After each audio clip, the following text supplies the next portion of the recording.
When A Charlie Brown Christmas first aired in 1965, it was an instant classic, but what you may not know is that it was a bit of a rush job. You can learn all about it right here at the Charles M. Schulz Museum in Santa Rosa.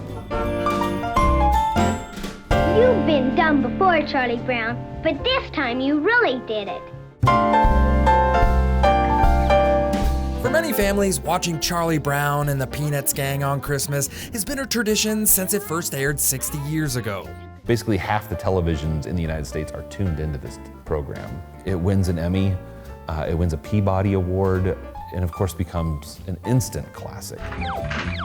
What's going on here?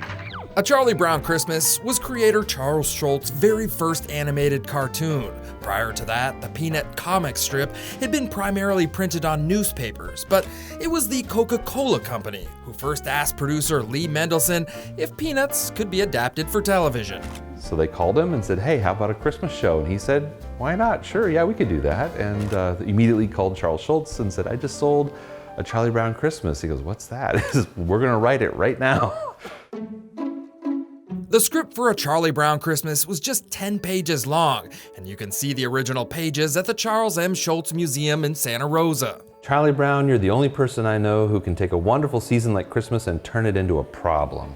Museum curator Benjamin Clark says one of the reasons it was so short is because the whole production of A Charlie Brown Christmas was kind of a rush job. And getting it done, it was kind of its own Christmas miracle. I mean, it really was. Charles Schulz and his team had just a few months to write, animate, and record the 25-minute special before Christmas. The deadline was short, but Charles Schulz didn't let TV executives control the artistic decision-making process. Decisions like using real children to voice the characters. Used a lot of kids who just had never done any of it. And some of them were even too young to really read their lines. You write it and I'll tell you what I want to say. And so Lee Mendelson was sitting there, feeding them their lines, sentence by sentence. Oh, brother. Another artistic choice made in the production was the use of jazz music scored by musician Vince Guaraldi, a choice that didn't go over well with executives when they screened the show for the first time. Those execs at CBS, they saw it and just said, no, they were already had a contract for probably 3 specials. And they told Lee, no, we're probably not gonna even do those other 2. It's like, this is terrible. Fortunately for Charles Schulz, A Charlie Brown Christmas was already marketed and promoted, and the TV executives had no choice but to run the animated special. And not only was the cartoon an instant hit, but so was that soundtrack. Yes, it's the best-selling Christmas album of all time. Should it go 6 times platinum, it'll be probably the best-selling jazz album of all time.